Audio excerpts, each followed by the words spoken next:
السلام علیکم ورحمۃ اللہ وبرکاتہ۔ اللہ کو گاڈ، بھگوان، ایشور کہنا کیسا ہے؟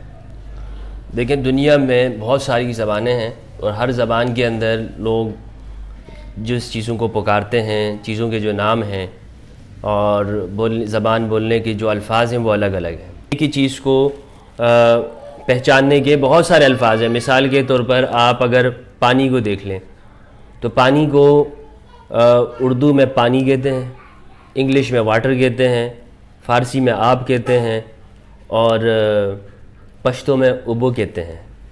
تو اب اور زبانیں ہوں گی تو ان میں کچھ سے کچھ کہا جاتا ہوگا۔ تو اب یہ پانی کے نام الگ ہونے سے پانی تو نہیں بدل جائے گا، پانی تو وہ ایک ہی رہے گا، جو پانی ہے وہی رہے گا، چاہے وہ سمندر کا ہو، نہر کا ہو، دریا کا ہو یا چشموں کا ہو یا آسمان سے برستا ہوا ہو، اس کو وہ پانی ہی ہوتا ہے، اس کی اصل کے اندر کوئی فرق نہیں پڑتا نام الگ ہونے سے۔ تو آپ یوں ہی سمجھے کہ جب زبانیں الگ ہیں، قومیں الگ ہیں، تو ان کے اندر جو خدا کو جو پہچاننے کا یا خدا کے لیے جو الفاظ بولے جاتے ہیں وہ الگ ہو سکتے ہیں۔ فارسی میں اللہ کو خدا کہتے ہیں، انگلش میں گاڈ کہتے ہیں، ہندی میں بھگوان کہتے ہیں، ایشور کہتے ہیں، پرمیشور کہتے ہیں۔ خدا تو ایک ہی ہے، یعنی وہ اللہ ایک ہی ہے۔ لوگ پوچھتے ہیں کہ خدا بولنا چاہیے یا نہیں بولنا چاہیے، کیا بولیں اللہ کو، اللہ کے بارے میں اسے بھگوان کہہ سکتے ہیں کہ نہیں کہہ سکتے؟ تو دیکھیں، جب زبانیں الگ الگ ہیں تو ہمیں کسی کے بولنے کے اوپر کیا اعتراض ہو سکتا ہے؟ کوئی کچھ بھی بول سکتا ہے۔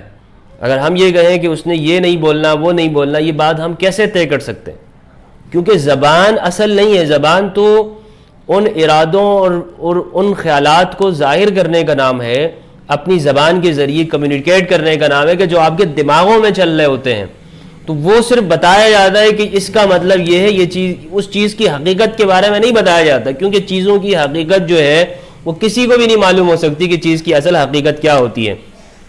لوگ انہیں بتانے کے لیے، جیسے سیب ہے، سیب کو انگلش میں ایپل کہتے ہیں، اردو میں سیب کہتے ہیں، عربی میں تفاحن کہتے ہیں۔ تو اب کیا تفاحن یا سیب یا ایپل بولنے سے وہ چیز کی حقیقت بدل گئی یا اس چیز کا واقعتاً نام یہی ہے؟ کیا جو سیب ہے جس کے خاص قسم کا ذائقہ ہوتا ہے وہ حقیقت میں اس کا نام ہی سیب ہے؟ ہمیں کیسے معلوم پڑ گیا کہ اس کا حقیقت میں نام ہی سیب ہے؟ یعنی وہ خدا نے اس کو سیب بنا کے بھیجا ہے۔ مینگو ہے، عربی میں اس کو مانجو کہتے ہیں، انگلش میں مینگو کہتے ہیں، ہندی میں اسے آم کہا جاتا ہے، اردو میں بھی آم کہتے ہیں اس کو۔ تو مجھے بتائیے کہ کیا وہ اس کے اوپر لکھ کے آتا ہے کہ جی میرا نام آم ہے، مجھے آم ہی پکارو، میرا نام مینگو ہے، مجھے مینگو ہی؟ عربی یا جو عربستان میں اگر آم ہوتا تو نہیں ہے، لیکن اگر ہوتا ہو یا ان کے پاس تو کیا اس کے اوپر لکھا ہوتا ہے کہ ہاذا مانجو، یہ مانجو ہے، یہ اس کو مانجو ہی کہو گے، یہ اسی چیز؟ تو یہ میرے بھائیوں جو چیزیں ہیں ان کو ذرا سمجھنے کے لیے تھوڑا سا عقل کو استعمال کرنا چاہیے۔ کچھ لوگ کہتے ہیں کہ آپ مفتی صاحب آپ نے کیسے اللہ کو بھگوان کیسے آپ نے کہہ دیا، یا آپ ایشور کیسے کہہ دیتے ہیں؟ یہ تو ہندوؤں کے لیے کے ورڈز ہیں۔ ہندوؤں کے ورڈز کیسے ہو گئے؟ وہ ان کی زبان ہے، وہ اپنی زبان کے اندر اس طاقت اور قوت کو جس کو ہم خدا کہتے ہیں یا اللہ کہتے ہیں، ان کے لیے، اس ذات کے لیے وہ یہ لفظ استعمال کرتے ہیں، وہ ان کی زبان کے اندر یہ ہے۔ تو اب ہم نے ان کی زبان کو ان کو سمجھانے کے لیے یہ لفظ استعمال کر لیا، تو اس میں برائی کیا ہے؟ یا اگر کوئی بھی استعمال کر دیتا ہے تو اس میں برائی کیسے ہو سکتی ہے؟ تو اس چیز کو تھوڑا سمجھنے کی ضرورت ہے، اور سمجھ ہم ایسے ہی سکیں گے کہ جب ہم اپنے اسٹڈی کو، مطالعے کو وسعت دیں گے، بڑھائیں گے۔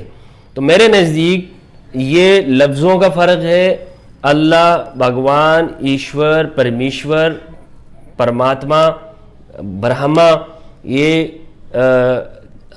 تعبیرات ہیں، یعنی ایکسپلین کیا جاتا ہے اپنے اس طاقت اور قوت کے لیے کہ جس کی پرستش یا پوجا اور جسے معبود سمجھا جا رہا ہوتا ہے۔ اب اگر ان کے میننگز کے اوپر آپ غور کریں گے تو میننگز میں بھی آپ کو پتہ چل جائے گا کہ کوئی اتنا فرق نہیں ہے۔ ایشور جس نے کائنات کو پیدا کیا، بھگوان کی جس کی سیوا کی جائے، بھکت، اسی جیسے خدمت کرنے والا، بھکت، غلام کو بھی کہتے ہیں، جو داس ہوتا ہے، یعنی جو بھکت سے مطلب ہے کہ جو بھکتی کرتا ہے، جو عاشق ہوتا ہے، کہ جو ہر وقت اس کا خیال رہتا ہے۔ تو بھگوان کہ جس کا ہر وقت دماغ میں خیال رہے، جس کا ہر وقت دماغ کے اندر خیال رہے کہ میں اس کی پوجا کروں گا۔ اللہ جس کی طرف دل کھینچے چلے جائیں۔ تو یہ سارے نام اگر آپ دیکھیں تو کائنات کے اندر ایک ہی ہے، کہ ہمیشہ اس کی طرف انسان اس کی سیوا کرتا ہے، خدمت کرتا ہے، پوجا، اور اسی کو مالک سمجھے، حقیقی مالک اس پوری کائنات کا ہے کہ یہ سارے معنی میرے خیال کے اندر زبانوں کے فرق کی وجہ سے تو لفظ الگ الگ ہیں، لیکن ان کی میننگ وہ اگر ہم دیکھیں تو بہت حد تک سملر ہیں، ایک ہی ہیں. اور اگر کوئی شخص اپنی زبان میں کچھ کہتا ہے تو یہ اس کی زبان کی بات ہے. نیتوں کا حال اللہ تعالیٰ جاننے والا ہے، نیتوں کے فیصلے ہم انسان نہیں کر سکتے ہیں. والسلام علیکم ورحمۃ اللہ وبرکاتہ.